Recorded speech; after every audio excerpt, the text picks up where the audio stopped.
I want to welcome everyone here. I've got an interesting message that I wanted to talk about today.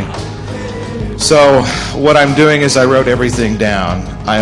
Normally I talk to slides, but when I think I have something important to actually say, I want to go ahead and get it written down. I'll probably still improvise a lot, so you just have to bear with me. I'm also going to sit down because this is a little bit easier to do. The name of the talk is Widdershins, De-Evolution and the Politics of Technology, and I'll kind of explain what that means. I know I've had a lot of people come up and ask me about it, so here it goes. The circle is a symbol used in many cultures to signify an unbroken cycle or a chain. In Wicca, a practitioner will cast a circle around a ritual area for the beginning of a ritual moving clockwise, and this is known as Deosil. A sacred space for worship and magic is created, with the circle allowing protection from outside forces and concentrated focus of energies to be contained within the circle. At the end of the ritual, the practitioner will move counterclockwise or Widdershins to release and return the energy contained within the circle back from whence it came. As is the case with most religions, its symbolism is reflected within society. We have social circles that expand and contract, and society has a tendency to draw circles around itself using divisions such as class and race to try to contain themselves. But as history has shown us, all of these circles are eventually undone, and what is contained within them is released and returned to the elements from when it was drawn. What if the circle is a technological one? Or what if the so-called magic that was within the closed circle is technological in nature? How do we release that type of magic?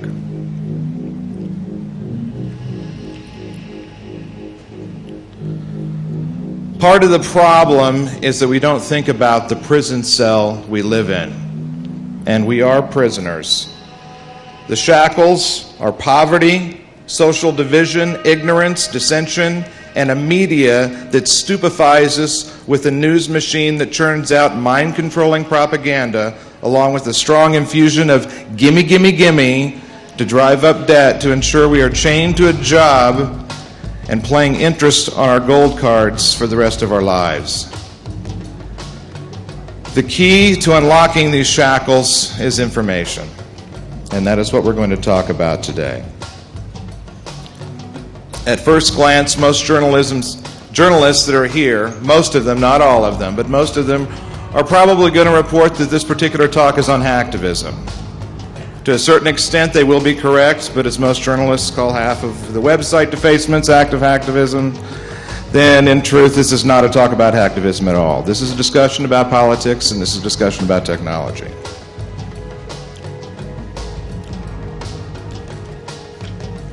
Once upon a time, what was commonly thought of as cyberspace was a cavernous thought construct whose physical borders and wires consisted of phone company equipment, X.25 relays, large components of the military-industrial complex. Mainly, it was more machines and machine-driven than it was people. What few outside explorers, real outside explorers, that wandered into this realm, those were us, the hackers.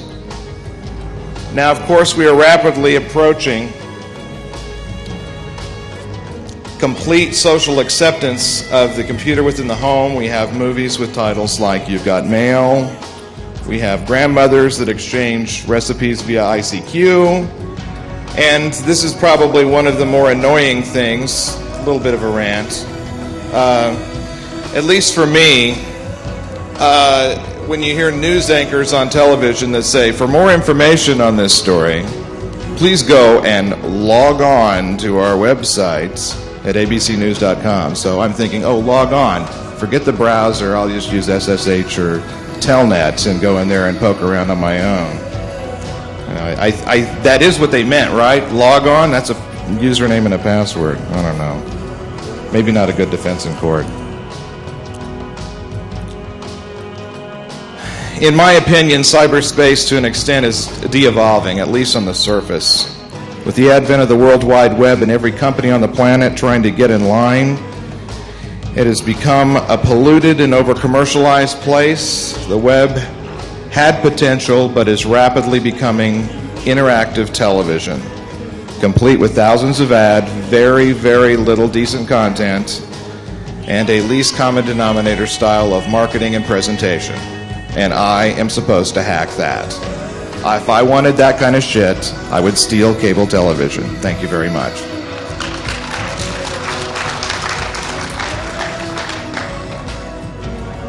In many ways, this is just surface tension, though. There are a few interesting things that are going on that are happening. Some of the more important ones that need to be discussed need to be brought to light.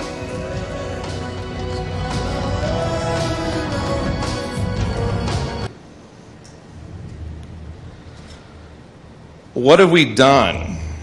Okay, first off, we've created a wealth of tools. We've got a lot of tools, and tools can be used for good or evil. There's kind of a popular sentiment that you can take a hammer and you can build a house with it, or you can cave someone's skull in with it. And I think that's very true with a lot of the tools that hackers have put together. And I'm not going to exclude myself from that particular arena. I've done that.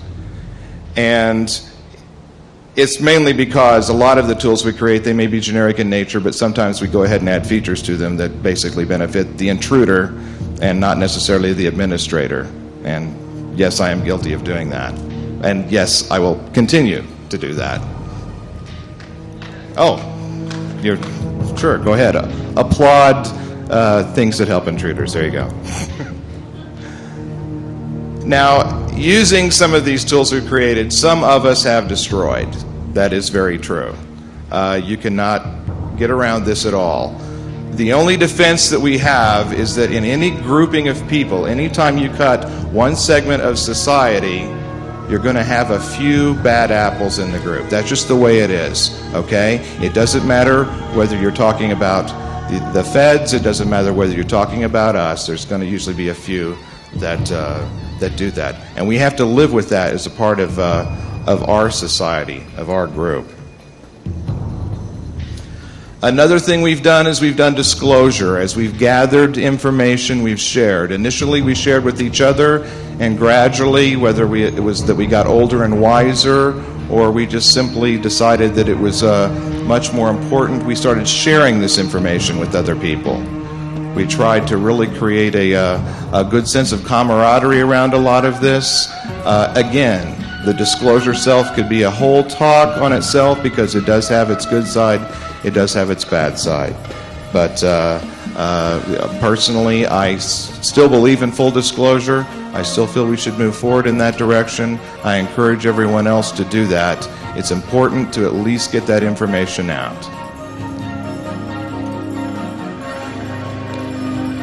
Here's a question that I want to start with to get people thinking. Why are hackers feared? And it probably boils down to this simple fact. If someone comes up with a method of using a piece of technology in a way beyond what it was intended to do, a hacker will usually usually admire that type of thing. Additionally, injection of humor and or irony will add extra points. And here is the point that the rest of society tends to miss. This admiration that we have for technological trickery, where we're able to bypass and make things do what they weren't intended to do, we think is neat. We think that is cool. And even if someone is doing something illegal, we still have a tendency to at least admire it if it was technically fascinating. This happens not just in our arena, but in other areas as well. When you see the movie where the guy climbs down the side of the building, goes in and bypasses all the electronic security and steals the diamonds, we think, wow, that was cool. It's that same type of thing that we have. And because we know a lot about stuff they don't know about, they have a tendency to fear us for those reasons. That's unfortunate.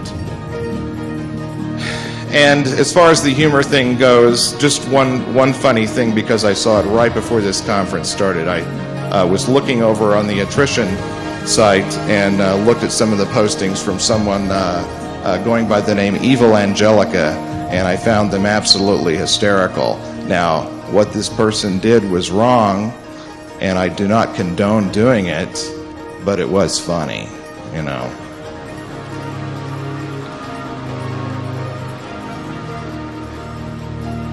Probably what is more disturbing for the powers that run society is that we are willing to cross all kinds of social boundaries in our quest for knowledge.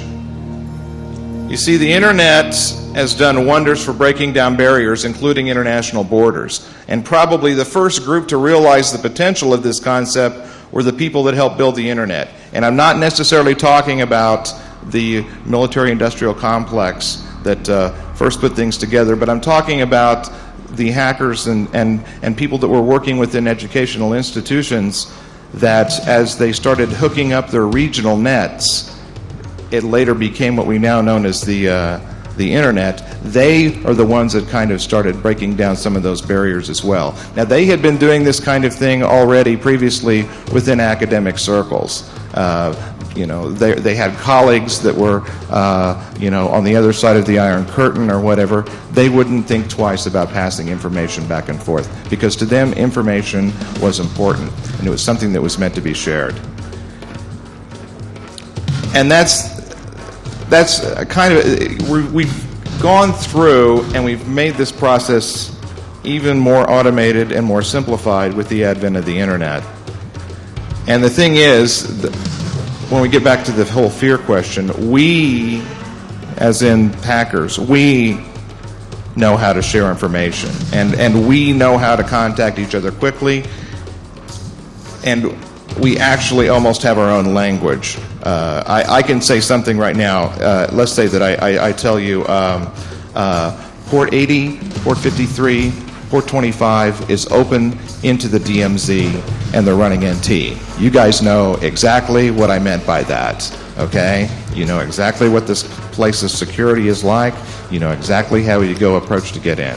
And that's the kind of thing I think that kind of frightens people that really don't understand what we do.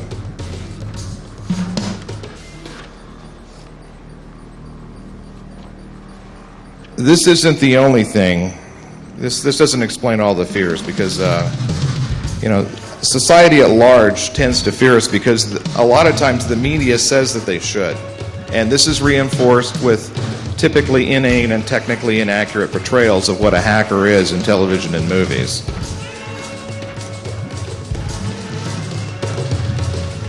And we also have law enforcement and government agencies that at least appear to fear us. Not so much as they used to, but I think they still do to a certain extent. And the thing is with them is, of course, you could say things like, okay, they're stupid, or they just don't get us. But, I want you to think about this. I mean, they are not stupid. A lot of these people, they track down criminals on the most minute of clues. They put together some fascinating technologies of their own. I mean, they are actually fairly smart in most cases. Now, and a lot of times they are the ones that are helping feed the media, and they're telling the media to fear us and that we are all bad. And I want to actually think about why that might possibly be.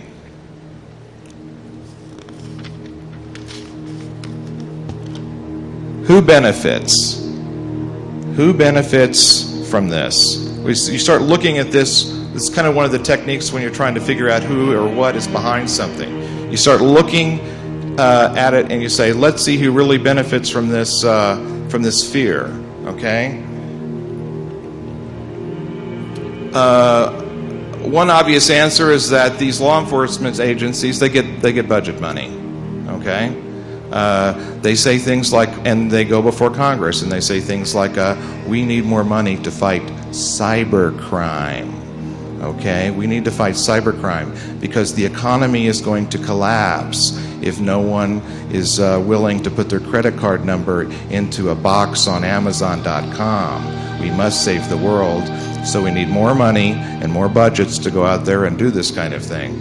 And Yes, I am kind of exaggerating to a certain extent, but they have actually gone before Congress and said that kind of thing, that yes, we want to go through and we need more money to do this kind of thing. Now, one thing I want to point out about those dot-coms, okay, is as soon as the economy started to take the slightest turn, the slightest bit of pulling back, the slightest bit of, what do they call it, a bear market, okay?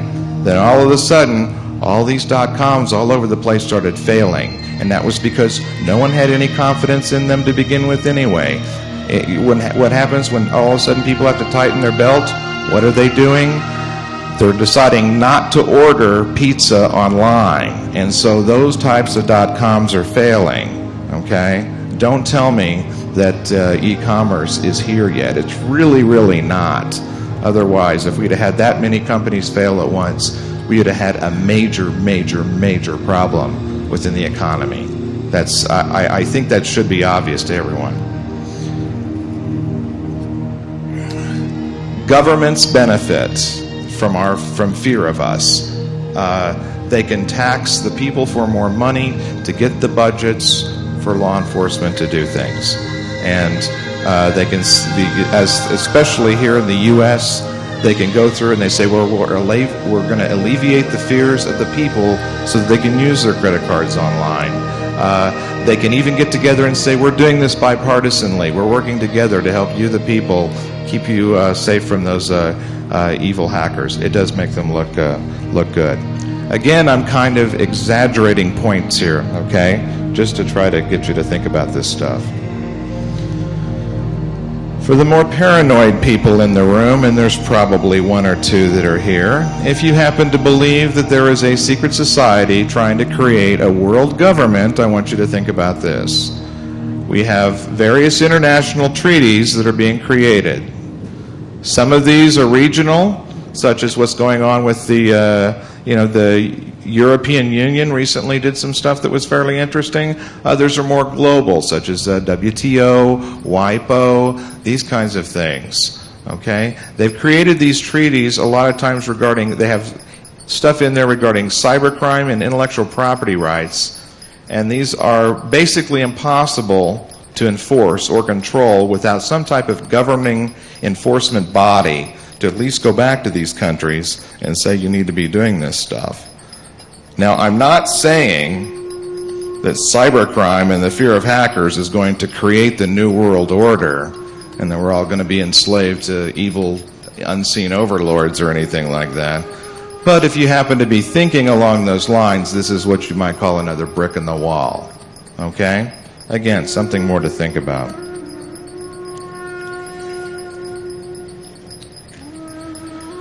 The media actually benefits from our fear to a certain extent, because in a lot of instances, particularly in mainstream media, they want sensationalism. And why do they want sensationalism? Because they want to sell ad space and make money, not necessarily inform the public. They've spent years conditioning the masses to want trite bullshit. Okay? The soundbite. I absolutely hate the soundbite. There's a lot of reporters that do not like interviewing me because I tell the truth. They ask me, what is the biggest threat computer users face? And when I answer them unpatched systems, they are disappointed. And oftentimes they will say things like, no, everyone says that. What about hackers? What about cyber terrorists? And things like that. I mean, that sounds suspiciously like you're trying to answer my question for me. And just a side note, not all the media. There's a few people that I know that have got it straight. But in general, to the media, this is why hackers don't like you. Okay? That's very important to understand. So we have a world that hates and fears us. We have a media machine that could give a rat's ass whether we speak the truth or not, and governmental law enforcement and commercial security companies using us to make money and increase budgets. And this is what I would term to be technological de-evolution. As a little bit of a disclaimer, yes, I do work for a software company that does benefit from all that fear. most of the people in this room, I'm looking around, I see many friends that work at these same places. But like the guy said in the movie Sneakers, well, that's my day job. Okay, let's talk about what we can do. Before we can talk about what we can do, we're going to look at what we've actually done. I almost hate to bring this up, but I'm going to go ahead and bring it up. Website defacement. By the way, when I'm talking about things that we've done, I'm not going to really get into talking about breaking into systems and things like that, because there's lots of other talks here at DEF CON, and you can go see those things there, and that's usually what I talk about, but we'll skip that for now. We'll get into some other things. But, I mean, since, like I said, I think a lot of the media is going to think that I'm talking about hacktivism, I have to at least cover the supposed hacktivism activity. First off, website defacements are not hacktivism. They're usually boring. If there is any message that is political, it is added on as an afterthought. And I'd invite everyone to take a look at some of the articles from the attrition folks that's out there on attrition.org on hacktivism. They've done a lot of research in this area, including a very nice expose on the entire self-fulfilling prophecy, media-created Chinese-American hacker war of defacements, which was absolute, complete, and total bullshit. Okay? The media created that one. We had nothing to do with it except for a few of those bad apples. Now, what is the worst thing about this is that some people really do seem to think that this is a way to get your political message out. And the average defacer's work is never seen by the public at large anyway. And the message is never reported by the media accurately. And because it's usually the mainstream media that might get the message wrong. And you're lumped in with a bunch of lousy graffiti artists, and so no one's really going to pay attention to what you have to say anyway. Do you folks really, really want to piss people off? You really want to piss them off? Stop defacing websites. Think about it. How will these government agencies get their budgets? How will these computer software companies sell their products? How will they sell penetration tests? To quote one of those movies, the winning move is not to play. All right. I've kind of talked a little bit about this, kind of a little bit of a rant there. Let's talk about some more positive things that we've done. Acts that are truly what I call true hacktivism. There's a few of them that are actually out there, things that are actually going on that are actually very, very interesting. And a lot of times these don't get reported, particularly by the mainstream media, because they have a tendency to, they're usually handed an article to go do with a topic in mind already. Or, you know, they usually approach it with, oh, I can't sell that to my editor. I'm going to have to, you know, I'm going to have to do something else. First example, rubber hose. I hope that people are familiar with rubber hose. This is really, really cool. Go to that website. This is a great example of hackers coding up code together to help out the oppressed. Rubber hose, for those that don't know, it's basically a crypto solution for people who are afraid they're going to get their passphrase literally beat out of them. And I'm not making that up. You have your target user for rubber hose is going to be probably a human rights activist who writes up and photographs, digitizes information about human rights abuses in a foreign country, and then wants to keep from getting a passphrase beaten out of them that could decrypt the data and endanger the lives of the people that the activist is actually trying to save, and including the activist's own life. That is a very, very important website that I encourage people to go to and take a look at, particularly if you're here and you're a member of the media. You really, really need to go and look and see something positive that's being done. Another example, which I know many of us were hoping to see this, and we'll just have to be patient, was Peekabooty. The stuff that Cult of the Dead Cow and Hacktivismo, all this stuff, they're developing methods that allow suppressed people to bypass governmental technological boundaries, such as firewalls, filtering software, to get to information outside of their countries. I also encourage you to go out and find a copy of the Hacktivismo Declaration. This is an extremely important document, and simply because of its solidifying nature. A lot of the points that I brought up I found in that document, which just came out just a few days ago, and I was extremely excited to read that. There are a lot of other smaller examples that are out there. I heard of one just the other day from Jennifer Granick, who pointed it out to me. There's a man named Patrick Ball who works for the AALS, and I cannot remember what that stands for. But essentially what he's come up with is a method of what's called the red button. So I'm working overseas. I'm helping people that are being suppressed by human rights, and the guys come and knock on the door. They're going to come in and they're going to take away everything off that hard drive. You hit the red button, the entire hard drive is encrypted, and the key to decrypt it is in New York. So there's no way that no matter what they do, they're not going to get that data. And the data itself is never destroyed unless they destroy the entire hard drive.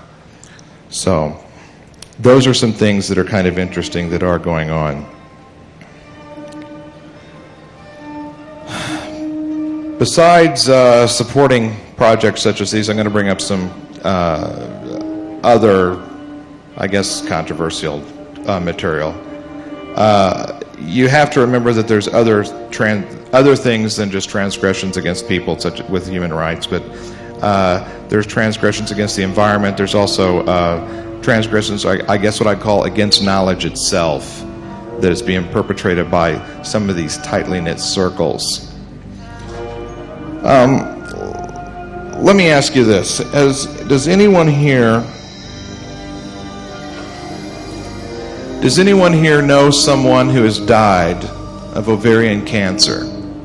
Raise of hands. Anyone know someone that's died of ovarian cancer?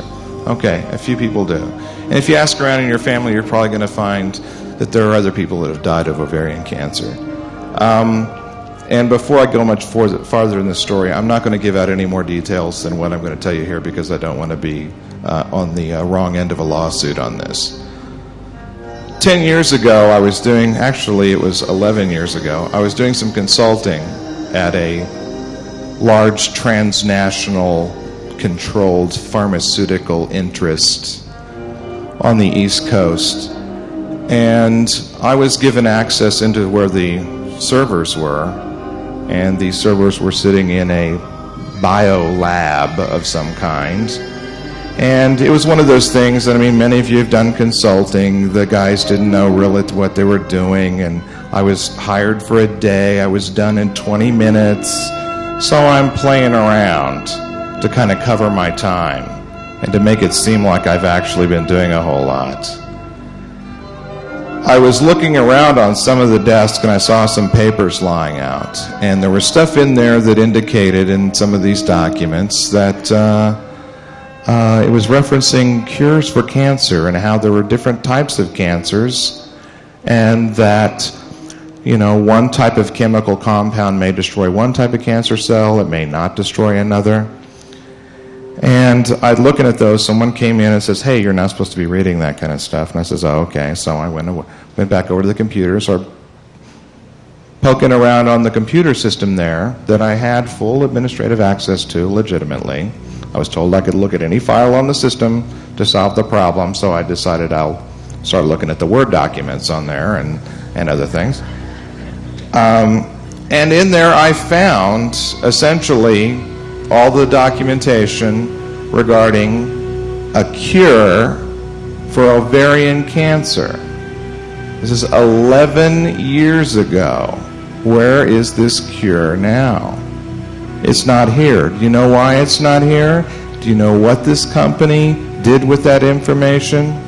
They used it to sell early detection kits. They used it to sell treatments. That's what they used this for.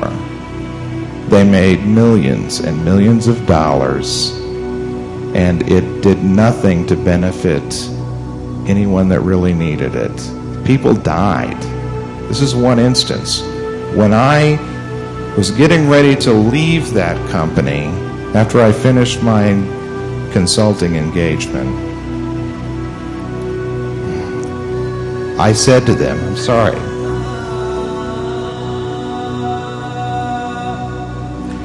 I said to them, I can't believe what I just saw. And they said to me, they said, hey, you know what? You ought to come work for us. We do all kinds of really cool and neat things. Yeah, we got the cure for ovarian cancer in there. Hell, we've probably got the cure for the common cold somewhere in those files and somewhere in those systems. You know computers, why don't you come on and give us a hand. You know, it was no way am I going to do this. I thought about going in afterwards. I went after some of the people, the scientists and stuff. I grabbed their names. I tried contacting them at home, asking them how they could sleep at night. I couldn't get into the system. It was air gap. They ended up closing down that facility and moving it to another location. I have no idea where it's at now. But there you have it. That's just one. That's just one incident.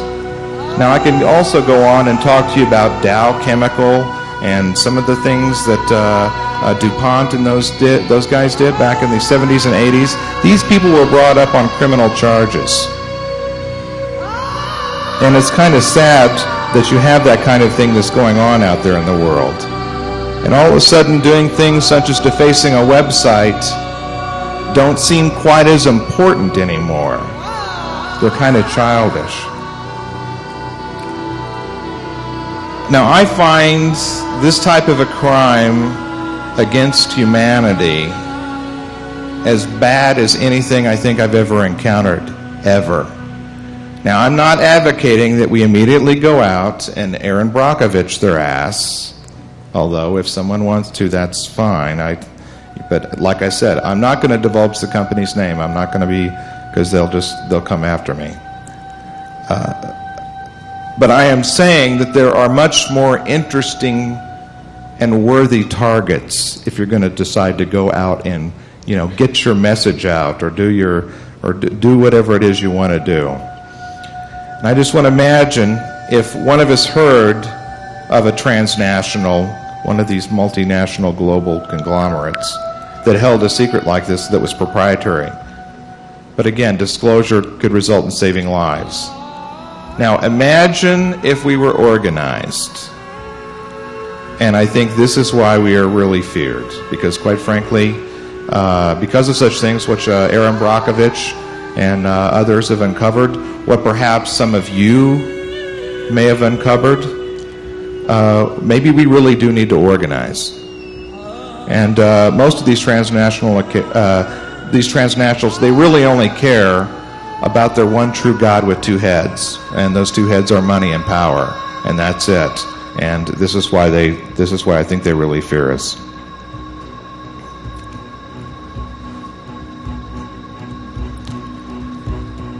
I do recommend this. I do think we need to start to join forces and help out other groups that are out there, maybe such as Amnesty International. I don't want to get too, wispy-eyed about all of this in front of you on this, but it is something that does mean something to me.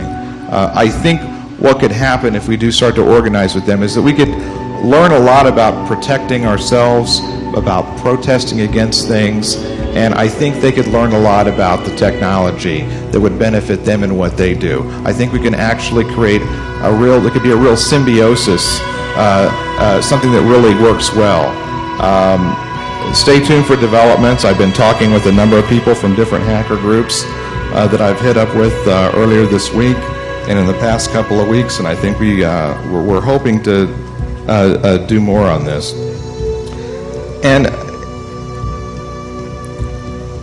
as society continues to de-evolve into greed that are caused by, the puppeteers that are running this clusterfuck that we call our society, we have to prepare ourselves for a few inevitable truths. we have to prepare ourselves to remember that if we, the people, are being screwed by the man, and the man is controlling the information, you can bet that we, the people, are going to turn to us for help. We're already volunteering to help out other citizens on this planet with such projects as Peekabooty and Rubber Hose. However, with increasing globalization, it is possible that elements, particularly oppressive ones from different nation states, will begin to affect us. And this brings us back to Widdershins, the opening of closed circles to release their magic. As I stated, we are prisoners. The key to unlocking our shackles is information.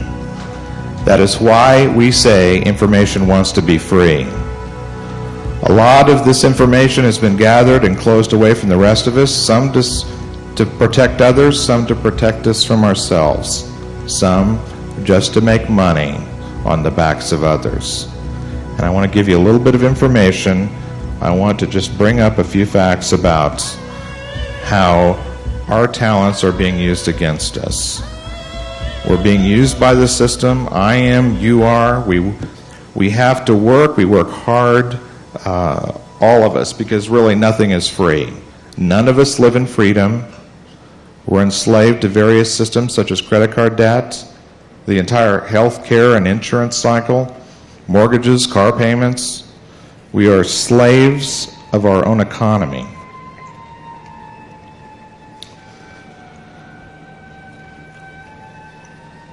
Know this, your skills are being tapped into by others, the great them, they.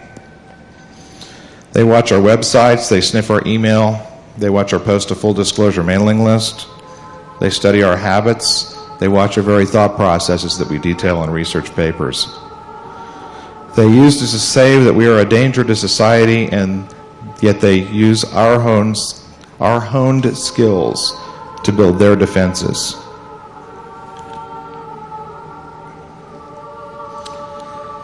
Those that spy upon us have greater technabilities than I think than we previously guessed. There's been a lot of talk, especially with the previous talk, regarding such things as the NSA. And I, for one, don't necessarily believe that they caved to public pressure and allowed export of crypto over 40 bits. That's just something you don't want to just tip your hand to the enemy to do. My guess is they could probably cut through 128-bit encryption like butter, and they could probably do it in real time if they wanted to. And so I think it's really raised the bar. I would not be surprised, to tell you the truth, if 1024-bit within the inner sanctum was probably capable of being brute forced in just a day or two, and 2048 within a week to 10 days. That it just seems to me to make sense. And maybe you call me paranoid, but I'd rather live paranoid than looking, just in case they are watching. But we'll not find out about it, because the enemy states they would find out about this as well. So I don't think we're going to find about this anytime soon. My guess is that anything close to the real capability will be denied as technically impossible to keep us and the rest of the real world in dark.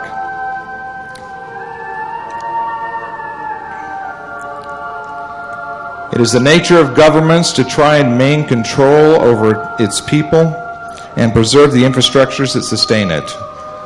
With the de-evolution of the nation-state, the rise of the transnational state, we must realize that we, the computer underground, are more of a target of various governments and transnational states than ever before, because we are a provisional government away from becoming a transnational state ourselves. As I said earlier, if we were organized, they would really fear us, because we would be unstoppable. And maybe that really is it. If we are a headless provisional government with hackers holding the wires instead of the infamous them, they can't control it, and I think that drives them absolutely mad.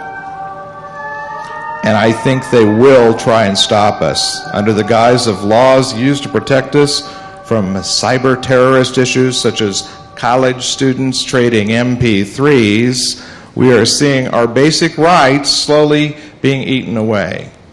A journalist who actually understands this stuff and is not an idiot, who goes by the name of Luke Cook, has labeled this neo-McCarthyism with the name of cybersteria, and it is real. It draws circles around islands of information and freedom, and it closes it off. We have to find these circles that ensnare us, and we have to open them up. Their energy needs to be released. It has been said that the internet is the great equalizer, and we should make that so. We cannot wait until they take away our rights. This is not a veiled threat about some bleak William Gibson futuristic landscape and all of us romanticizing we are Neo running around trying to unplug the man. They are at the door now. It is here. Remember, what techniques used to suppress human rights in the physical world can be adapted to the virtual one. We all could be next. It is cyber hysteria indeed.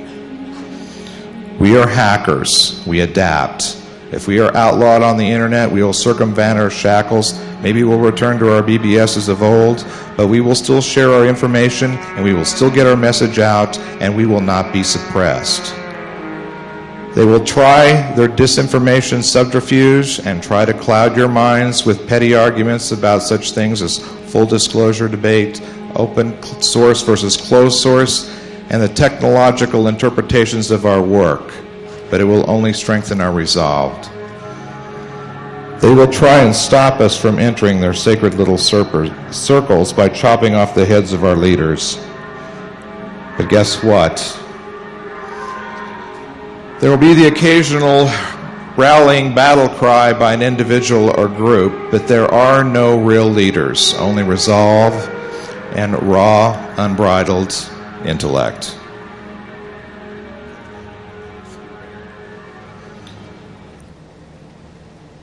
Black hats, white hats, gray hats, crackers, script kiddies. You can use those terms and you can try to subdivide us and pit us against one another. It's not going to work. We are hackers. In closing, I just want to say, with a traditional Wiccan saying, the circle is open yet unbroken. Merry meet, merry part, merry meet again. Thank you, and blessed be.